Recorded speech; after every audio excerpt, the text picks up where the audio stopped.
छत्रपति संभाजी महाराज मराठा साम्राज्य के महान शासक छत्रपति शिवाजी के सबसे बड़े पुत्र थे। संभाजी का जन्म 14 मई 1657 को पुरंदर के किले में हुआ था। शिवाजी महाराज को संभाजी राजे से अपार प्रेम था। संभाजी जब 2 साल के थे तब उनकी मां साईबाई की अकाल मृत्यु हो गई। उसके बाद राजमाता जीजाबाई ने उनकी देखभाल की। छत्रपति शिवाजी महाराज आगरा अभियान पर निकले तो वे संभाजी राजे को भी साथ ले गए थे। उस समय संभाजी राजे सिर्फ 9 साल के थे। उन्होंने छत्रपति शिवाजी महाराज की कई बातों को करीब से देखा था। शिवाजी महाराज के आगरा छोड़ने के बाद उन्होंने संभाजी महाराज को मथुरा में रखा। इस दौरान संभाजी राजे की मौत की अफवाह फैलाकर छत्रपति शिवाजी को सकुशल निकाला गया। 20 नवंबर 1666 को संभाजी रायगढ़ पहुंच गए। 1680 में शिवाजी महाराज के निधन के बाद औरंगजेब की नज़र दक्कन पर पड़ी। संभाजी महाराज की शूरवीरता की वजह से उसके लिए मुश्किल बनी रही। 1689 शुरुआत में छत्रपति संभाजी राजे के बहनोई गानोजी शिर्के और औरंगजेब के सरदार मुकर्रम खान ने संगमेश्वर पर हमला किया। मराठा और मुगल सेना के बीच संघर्ष हुआ। मराठों की शक्ति कम हो गई। मराठा योद्धा अचानक हुए दुश्मन के हमले का प्रतिकार नहीं कर सके।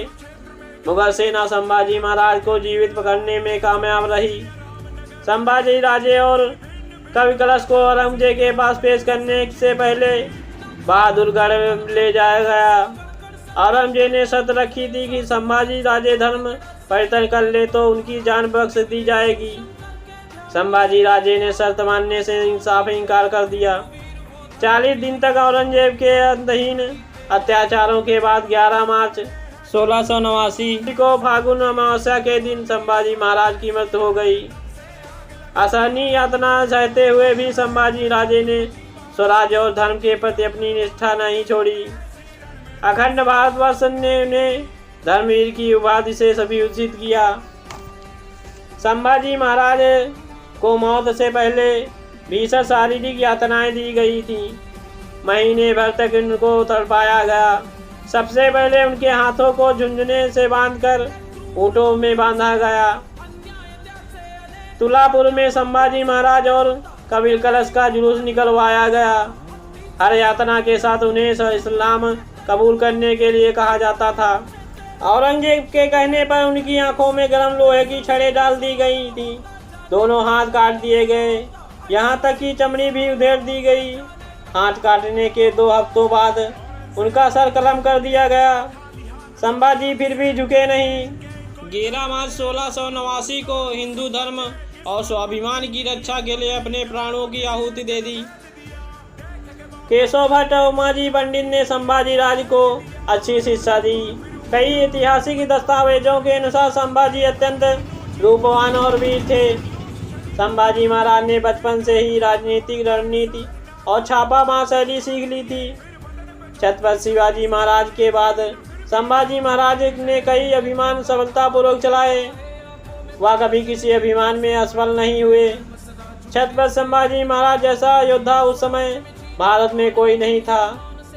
छत्रपति संभाजी महाराज शासन चलाने में भी बहुत कुशल थे। वे कुशल संगठनकर्ता थे। छत्रपति शिवाजी महाराज के तरह छत्रपति बनने के बाद संभाजी महाराज ने भी अष्ट प्रधानमंडल की नियुक्ति की। छत्रपति संभाजी महाराज ने अपने पराक्रम के बल पर बहुत कम समय में मराठा साम्राज्य का विस्तार और बचाव किया। संभाजी महाराज ने अकेले ही मुगल साम्राज्य का मुकाबला किया, जो मराठा साम्राज्य के आकार का 15 गुना था। संभाजी ने अपने कार्यकाल में कुल 120 युद्ध लड़े। 120 लड़ाइयों में किसी भी में असफल नहीं हुए। छत्रपति संभाजी महाराज ऐसी उपलब्धि हासिल करने वाले एकमात्र योद्धा थे। उस वक्त संभाजी का मुकाबला करने वाला कोई योद्धा नहीं था। छत्रपति शिवाजी के बाद संभाजी महाराज ने हम्बीर और मोहिते को कमांडर इन चीफ नियुक्त किया। छत्रपति शिवाजी महाराज की धार्मिक नीति संभाजी महाराज ने जारी रखी। कई मंदिरों मठों में सालाना नियुक्तियां बहाल की गई। संत तुकाराम के पुत्र महादेवबा को संभाजी महाराज ने वर्षासन दिया। उनकी व्यवस्था की संभाजी ने चिंचवाड़, मोरगांव, सज्जनगढ़, चंपल, सिंगानबाड़ी, महाबलेश्वर आदि पर शासन किया। धर्म स्थलों के उचित प्रबंधन पर उनका खास जोर था।